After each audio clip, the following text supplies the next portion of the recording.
Hey guys, welcome to another episode of Tub Talks. In today's episode, I want to talk a little bit about a few ways that you can protect your peace. But before I dive in, make sure you hit that subscribe button so that you don't miss any of my new uploads. And if you're not already following me on Instagram, make sure you follow me. It's going to be right here. And I'm starting to upload more videos onto IGTV, so you don't want to miss out on following me on Instagram. So protecting your peace is something that I've been preaching a lot about to those around me recently. I think it's something so important, so simple, but really hard to master because so many times we become people pleasers and we look for ways to really make other people happy before ourselves, when in reality, if we're not doing things that please ourselves, that make us happy, then we're not going to be good people towards others in the long run, because we're going to start, those obligations that we put on ourselves for others are going to start wearing down on us. So protecting your peace is super important because it is one of the surefire ways to make sure that you are being the best version of yourself, that you are dedicating yourself enough to your self-care, to the things that make you happy, so that in turn you can be a better person outwardly towards others. One way to protect your peace is to take phone breaks. Just either put your phone on silent, turn it off all the way, put it in another room of the house, and give yourself a couple hours phone-free, technology-free, to kind of just enjoy the silence. A lot of times we have this anxiousness associated with when our phones are going to go off, when we're going to get notifications, if a work email comes in, or if a text message from a friend comes in, and that requires all of our attention right away. Even though it's not an emergency, we'll give it our attention right away because we feel like it's urgent, just because we're seeing it at the moment. So if you can just put your phone away somewhere for a couple hours, that's one of the easiest ways to protect your peace. At least for a few hours each week, give yourself that break. Another way, which is not as easy as taking phone breaks, is to start saying no to invitations that you just don't want to go to, these places, events, parties, whatever it may be. If you have zero interest in it, or if your heart isn't in it, then don't say yes just to please someone else. Because first off, once you get there, once the time comes, your vibe is going to be off, your energy is going to be off because you're not really wanting to be there.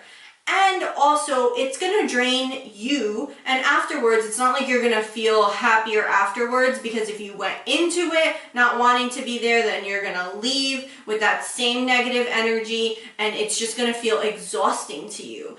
You do not owe anyone your presence anywhere. You owe it to yourself to go to the places that are going to enrich you, that are going to give you more energy, give you more zest for life. So you have to learn to say no to those things that are really just going to be a drag for you in the long run and aren't really going to make you better.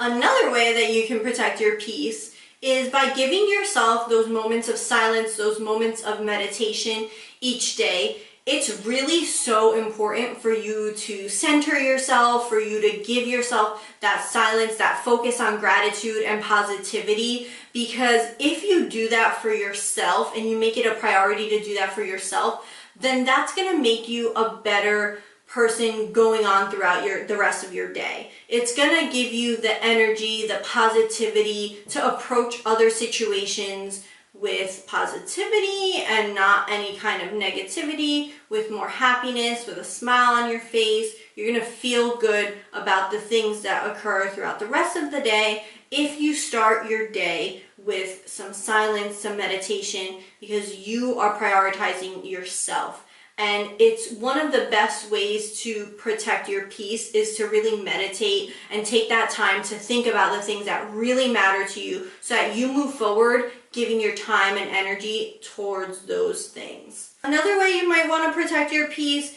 is by setting boundaries. This is something that you can do at work, something you can do with your friends, with your family. It's really important for you to set boundaries around all of your relationships. That way you don't feel like you're constantly having to be turned on for everyone in your life. I mean, nowadays it's so easy with a smartphone in our hands for us to feel like we are always at work, always unavailable friend, always unavailable family member, and it can get really, really draining. So you have to set those boundaries for yourself. When are you going to engage in work conversations? When are you going to be open to having phone calls with friends and family? You have to do that for yourself, because if not, you're always going to be on the phone. You're always going to be responding to other people's requests. And you're just going to feel like you never have that time to kind of shut off. So you have to create boundaries with your loved ones, with your coworkers, whatever relationships you have in your life. It's always healthy to have boundaries. That way people don't set expectations here and receive this from you. And that way there's no conflict surrounding, when you don't meet someone's expectations, because they know, well, this is her boundary. So that's really, really important to protecting your peace, because part of protecting your peace is making sure that you don't feel like you're constantly dealing or fielding any kind of conflict. And a lot of times when we don't set boundaries and people have expectations for us that aren't what we're planning on delivering, that can create a lot of conflict, and that can be super draining on you. And my final tip for protecting your peace is that you do 90% of the things you want to do, 10% of what you sort of dread to do. And that means even with work, if you really truly dread going to work, maybe it's time you make a change. Maybe it's time you change careers.